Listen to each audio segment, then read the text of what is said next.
Good afternoon, Western Standard viewers. Nigel Hannaford here from the floor of the Global Energy Show Conference and Exhibition. In an energy show, it's not all oil, it's not all gas, it's not even all electricity. There are hundreds of sub-trades that go together to make the whole thing work. And one of them has to do, not specifically even with oil and gas, it has to do with fighting forest fires. We've had shocking fires. We've had Fort McMurray nearly burned to the ground. We had Jasper, great risk, just last year. And when you look at the when you look at those towns, you think, man, wouldn't it have been great with just more hose pipes? Well, maybe it's not more hose pipes you need. Maybe it is a thick hydraulic mist in the air.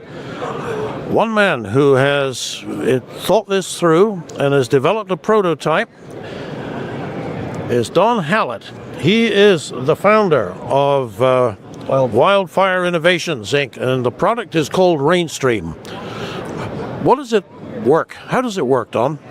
Well, RainStream is an elevated technology that propels water long distances above the top of a forest canopy, simulating rain. And it's timed and targeted, so it's a little more resourceful on the use of water and covers a larger area to protect municipalities and critical infrastructure. So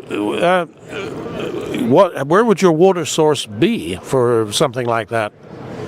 Well, generally, most municipalities have a hydrant system, so we tap into the pressurized hydrant system and use a pump to push the water out of the tower, and it can be controlled with how big of an area you want to cover by the amount of water you spray and the size of area that's actually really needed.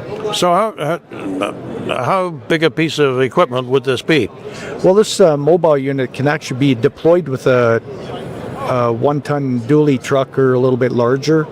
The footprint to actually deploy the mobile unit is approximately 30 feet by 40 feet long. So if you've got, you have this unit, you've got a fire approaching a community, you place it, how much land, how many, what area of development are you going to protect? Well, generally what you want to do is we would set up on the perimeter of a municipality or even a little bit farther out if you had to, but it's usually the edge of town or city, and we propel over into the forest, but in a full rotation of 360 degrees. Then we use wind to fight the fire, because as you know, when a fire is burning, the bigger they get, the stronger the wind and the farther the embers travel, and we're trying to deal with the ember transplant that's happening with these wildfires. So an ember obviously will fire up something that's very dry, but if it lands on something wet, the danger is vastly diminished. Yeah, it lessens the likelihood of it igniting, and it also provides a muster area for people, so hopefully it'll cut down on the evacuations. Yeah. So if you think about a typical little community in the outback, in the woods, town of 4,000 people, we'll say, they've got the hydraulic system that you need. There are fire hydrants everywhere. Maybe it's a square mile of development surrounded by a couple of square miles of little industrial estates and things like that. But then there's forest, and there's forest there. How many of these units do you think you would need to deploy to give good protection to a town like that? Well, we can run them in a linear fashion, more than one, and they're quick deployment. With the trained crew, they can be set up in about 5 minutes. But I say 20 to 30 minutes because there's always something that gets in the way. To cover, say, 1 kilometer length, 6 units would pretty much set up a wall of water for you. It all depends on how strong the wind is. That's a great phrase, a wall of water. Now, we've got a picture from your brochure there that we're going to edit into the sequence. But it's not necessarily like a stream of water. This is a mist, a dense mist.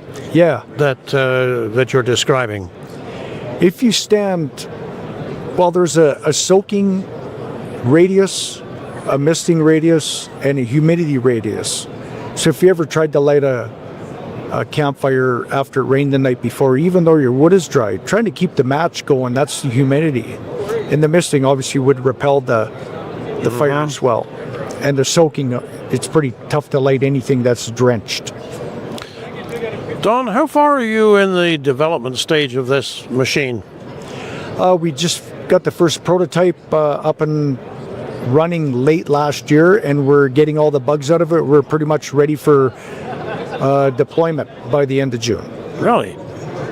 So I think it's worth saying this again. It's called RainStream, and your Wildfire innovations. What are these machines going to cost? It depends on the model. They come with a variety of options that can come with it, so they could range anywhere from $500,000 to $750,000 a piece. But we do have smaller models. So basically, you got your Volkswagen, your Cadillac, and your Porsche kind of a thing.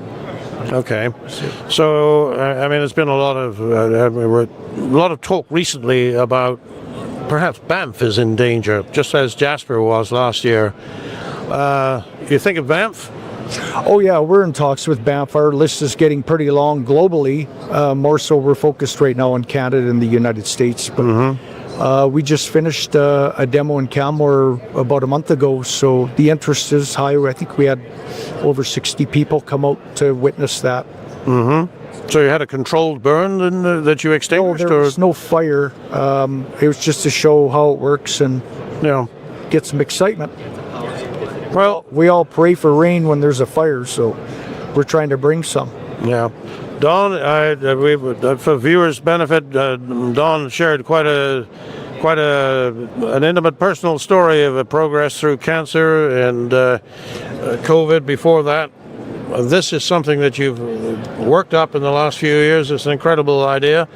We wish you all success with it. So that's RainStream from Wildfire Innovations. Wildfire Innovations. Thank you, Nigel, for the interest in interviewing me. Well, Don, it's been a pleasure. Yeah. Good luck. Yeah, thank you. Take care. For the Western Standard, I'm Nigel Hannaford.